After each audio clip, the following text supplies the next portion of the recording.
Merci beaucoup, docteur Seban, pour votre présentation. On vous retrouvera tout à l'heure pour vos commentaires sur tout ce chapitre, notamment après les témoignages vidéo qui vont suivre par Bernard, Yann et Nathalie, qui sont trois patients qui vont témoigner de leur établissement, et Françoise, une proche.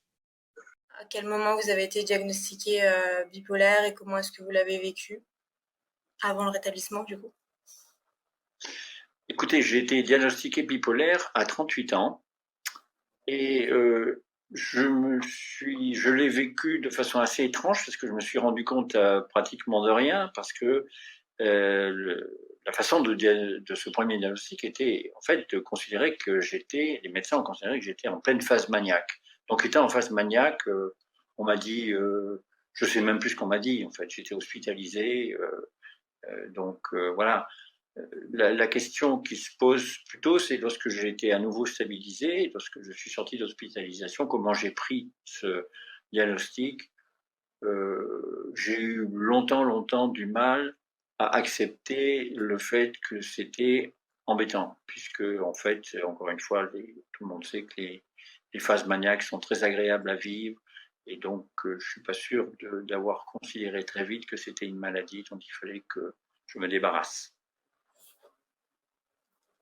Et justement, le fait que vous ayez pas tout de suite accepté que ça soit une maladie, qu'est-ce que ça a fait concrètement?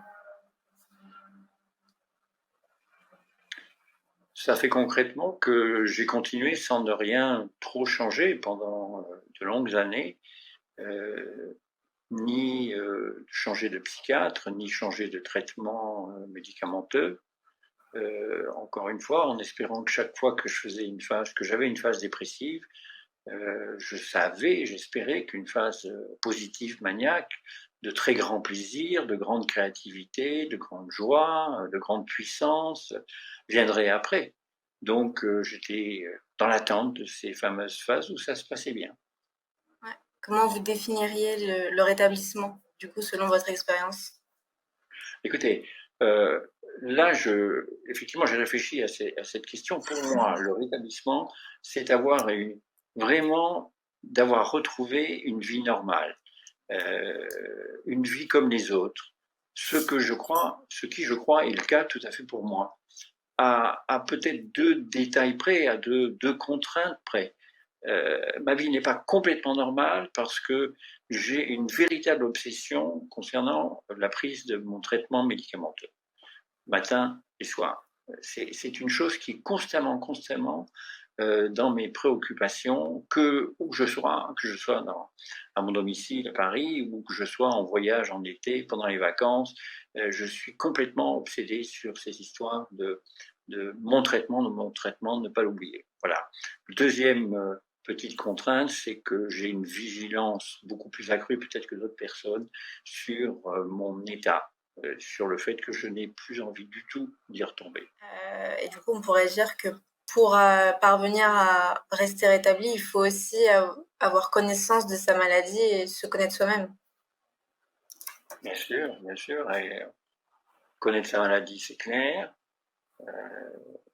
C'est ce que j'ai fait comme bien d'autres, et sans doute parmi ceux qui m'écoutent en ce moment. Mais se connaître soi-même, on n'y arrive jamais complètement. Mais on peut toujours approfondir cette propre connaissance, bien sûr. Et mieux on se connaît, plus on peut modifier sa propre façon de se comporter. On l'a déjà abordé, mais qu'est-ce que vous a apporté votre rétablissement? Vous m'avez dit que ça vous a permis de retrouver une vie normale. Est-ce qu'il y a d'autres choses ou des choses un peu plus concrètes? Oui, plus concrètement, en fait, ça m'a apporté vraiment une sérénité et une joie de vivre profonde. Je suis vraiment très heureux et je me félicite et je pense que j'ai beaucoup de chance de connaître cet état de rétablissement, ce qui me permet de profiter pleinement de chaque moment de la vie maintenant.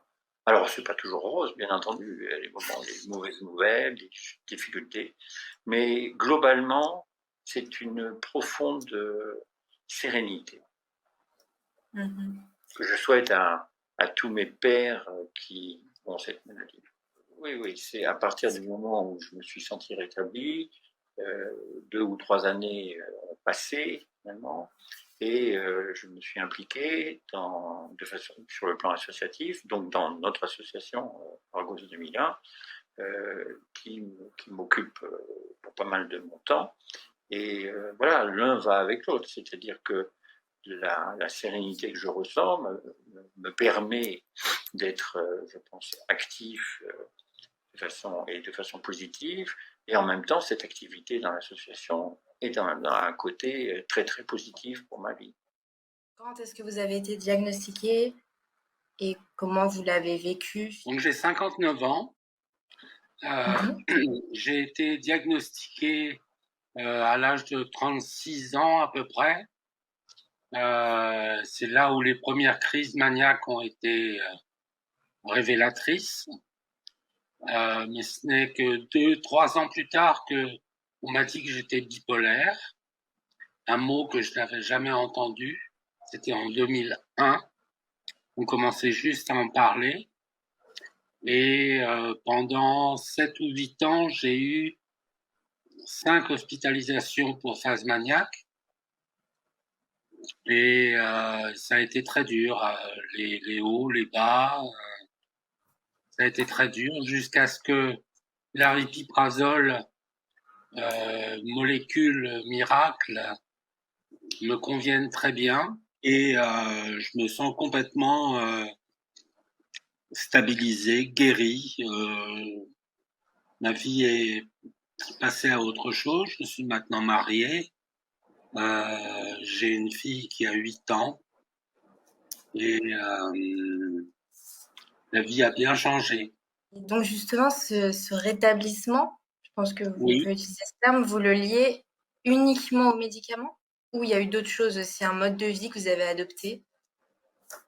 Bah, je le dois comme pour mes amis qui sont dans le même cas à l'aripiprazole, cette molécule qui marche très bien, qui est de plus en plus connue. Et ses amis sont aussi complètement stabilisés, guéris, rétablis. Je reviens au terme de rétablissement. Vous, selon votre expérience, comment est-ce que vous définiriez justement le rétablissement? Il a fallu du temps pour s'habituer à ce rétablissement, à la stabilité.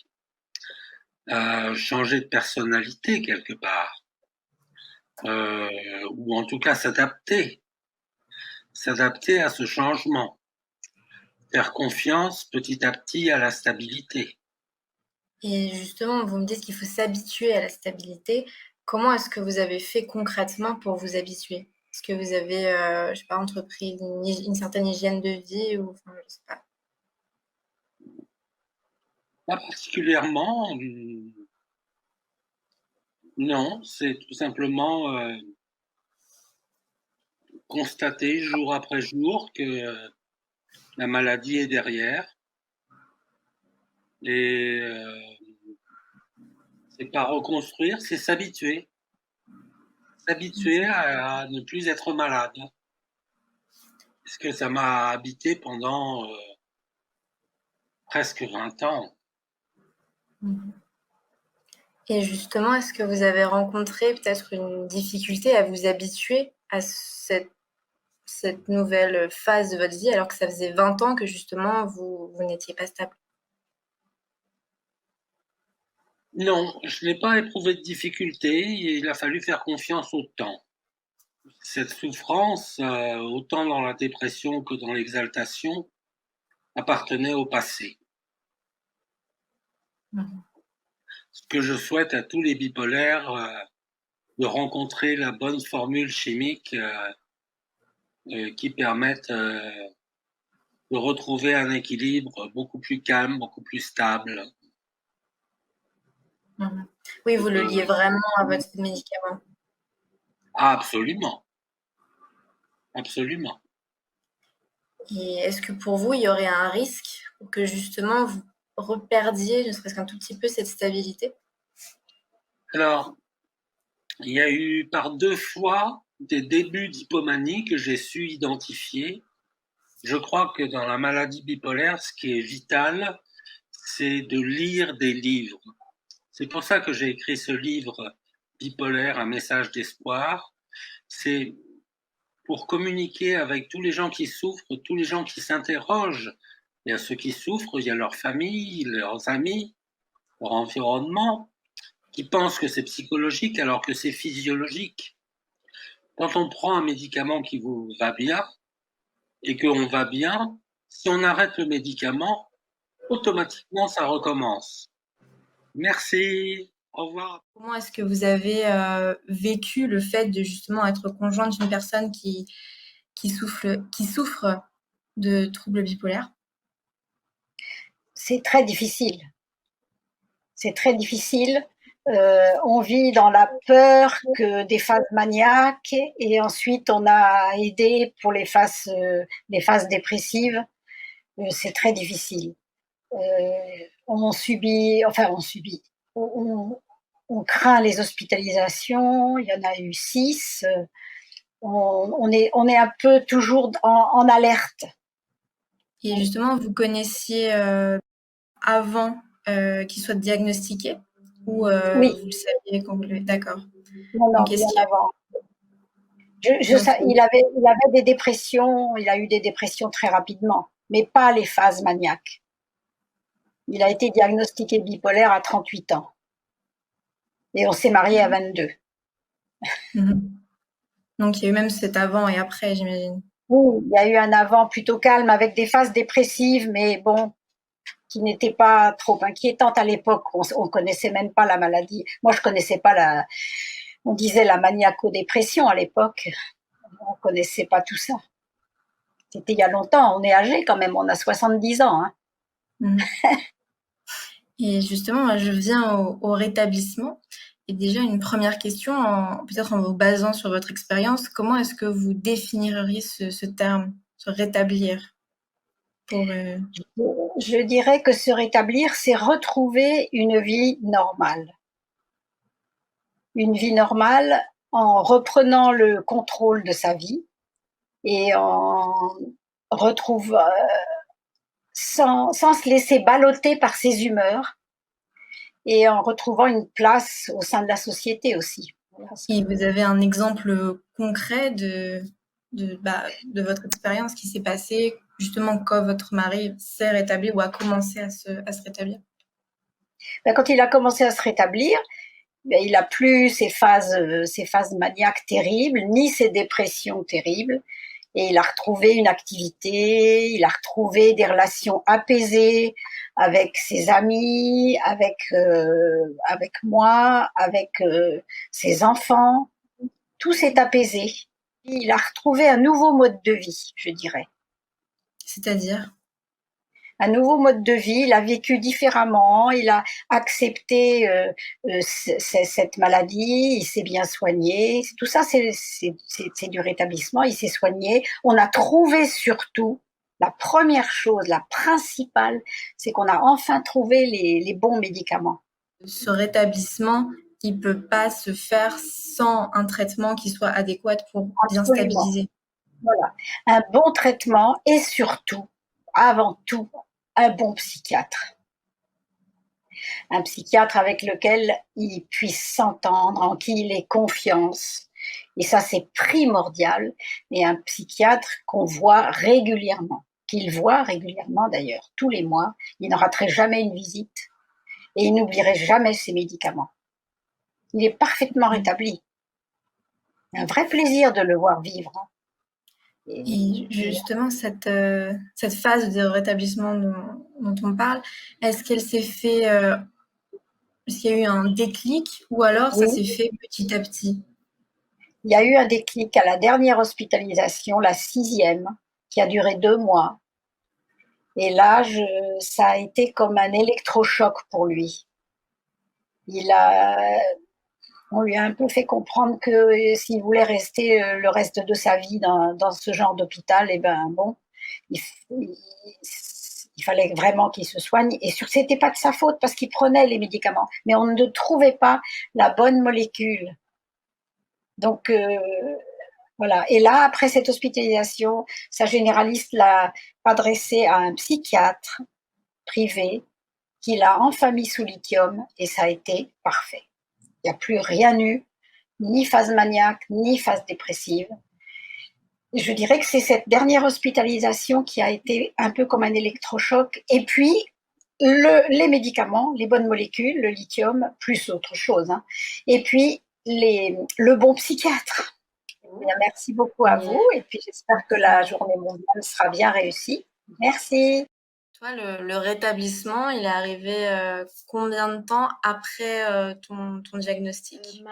Ma première hospitalisation a été en 1996. Là, j'ai passé presque 14 années sans diagnostic. En fait, ce que me disait le médecin qui me prenait en charge, qui m'a prise en charge pendant toutes ces années, c'était toujours le même médecin psychiatre. C'était que j'avais la maladie de Nathalie. Donc, pas de diagnostic posé. J'ai su des années et des années après que le diagnostic avait été posé dès la seconde hospitalisation. Donc en fait, j'ai eu, moi je considère comme étant presque 14 années d'errance psychiatrique où j'étais hospitalisée très régulièrement, soit pour des dépressions, soit pour des accès maniaques, sans jamais aucun nom très clair ne soit posé, un diagnostic posé. Moi, j'ai toujours été persuadée que c'était un trouble bipolaire pour de multiples raisons. La première, c'est qu'il y en avait dans ma famille. Donc, à chaque fois que je lui disais, mais enfin, vous ne pensez pas quand même que ce que j'ai, ce serait un trouble bipolaire à chaque fois, il me disait, mais non, pas du tout, pas du tout. Alors, je suis passée par plusieurs petits mots, plusieurs petites clés. Avec le recul, aujourd'hui, je me dis qu'il me tendait peut-être des perches, mais je suis passée par cyclothymie, je suis passée par des petits mots comme ça qui sont arrivés au cours des années, mais jamais un diagnostic posé. Clairement, voilà. Donc pour moi, le diagnostic, je l'ai eu lorsque j'ai quitté son service, après qu'il me soit arrivé une catastrophe dans son service et que j'ai décidé de partir de son service, alors que j'étais hospitalisée à ce moment-là. Là, il m'a dit mon diagnostic entre deux portes, c'était juste affreux. Donc là, j'ai eu le premier mot posé, c'était mais oui, mais enfin, tu le sais bien, tu as un trouble bipolaire. Ben non, je ne le sais pas parce qu'on ne me l'a jamais dit clairement pendant 14 ans. Quoi. Oui, et je considère que le rétablissement a commencé en 2007 avec ce nouveau médecin qui me suit toujours aujourd'hui et qui m'a mis sur la voie, en tout cas sur le chemin de la guérison. Voilà. Et justement, comment est-ce que vous définiriez le rétablissement selon votre expérience? Pour moi, le rétablissement, c'est vraiment apprendre à devenir un patient expert de sa maladie, mais aussi expert de soi-même. C'est-à-dire, il y a une double expertise qu'on doit acquérir. C'est bien se connaître émotionnellement, savoir pourquoi on réagit de telle ou telle façon face à tel ou tel acte. Et ça, pour moi, c'est un travail thérapeutique. Et puis, parallèlement à ça, c'est tout le travail qu'on fait avec son médecin psychiatre sur trouver le bon traitement, avoir la confiance, créer une alliance. Il faut, pour moi, vraiment une belle alliance entre le patient et le médecin psychiatre, sinon la voie du rétablissement n'est pas possible. Et donc, c'est ce que m'a permis ce médecin. En fait, pour tout vous dire, c'était... lorsque je l'ai rencontré, je n'oublierai jamais ce moment. Je suis arrivée chez lui, j'étais dans un état pitoyable physiquement et moralement. Physiquement parce que je tremblais de tout mon corps, j'avais énormément grossi, j'avais perdu complètement la confiance en moi. Je ne pouvais pas me déplacer seule, j'avais des angoisses terribles. Donc moi, j'étais sûre que j'allais être réhospitalisée. Et en fait, pas du tout. C'est pas du tout ce qui s'est passé. Et c'était la première fois qu'on m'a demandé ce que moi je souhaitais. Et lorsque je suis arrivée chez lui, j'oublierai jamais ce petit bureau, je n'oublierai pas son visage non plus. Et en fait, la première question qu'il m'a posée, c'est mais qu'est-ce que vous souhaitez pour vous? Et je me souviens très bien de ma réponse, ça a été aujourd'hui j'ai 8 molécules, je suis dans une détresse terrible, Ce que je veux, moi, c'est un médicament et un seul, celui qui est vraiment nécessaire. Tout le reste, je veux le supprimer. Et ça a été ça pour moi, la voie du rétablissement, c'est de réussir à avoir ce que j'ai aujourd'hui, c'est-à-dire un médicament et un seul, celui qui est effectivement nécessaire pour moi, dans mon cas. Et on y est parvenu. Mais on y est parvenu grâce à la confiance, grâce au dialogue, grâce à son suivi, son expertise, mais aussi le fait que moi j'ai lâché, que je lui fais confiance. Encore une fois, ça ne s'est pas fait du jour au lendemain, mais cette stabilisation a fait que j'ai pu réouvrir des portes et restaurer la confiance et du coup reprendre un vrai chemin de vie, que ce soit dans des rencontres, retrouver des amis, ressortir, reprendre un cycle d'études, me remettre au sport, enfin revivre des choses que je ne faisais plus du tout. Il faut imaginer que je suis restée quand même 1 année et demie dans un lit, ou même aller me doucher était un exploit. Enfin, je crois que c'est très difficile d'imaginer ce que nous, en tant que patients, on vit dans notre corps et ce que l'on ressent. Je pense vraiment que c'est très compliqué. Enfin, moi, je ne pouvais pas me lever. Je suis restée 1 an et demi au lit. J'aurais pas eu ma famille derrière, entre autres ma mère, qui a joué un très grand rôle. J'aurais pu finir à la rue, enfin dans la rue. Encore une fois, c'est très compliqué. Le chemin est rude, il est compliqué, il ne faut pas être seul. Il faut être entouré, que ce soit d'amis, que ce soit de parents proches, mais il ne faut pas être seul. Mais le rétablissement, pour moi, c'est vraiment la cohabitation. Apprendre à bien vivre avec soi-même et avec son trouble. C'est ça le rétablissement pour moi.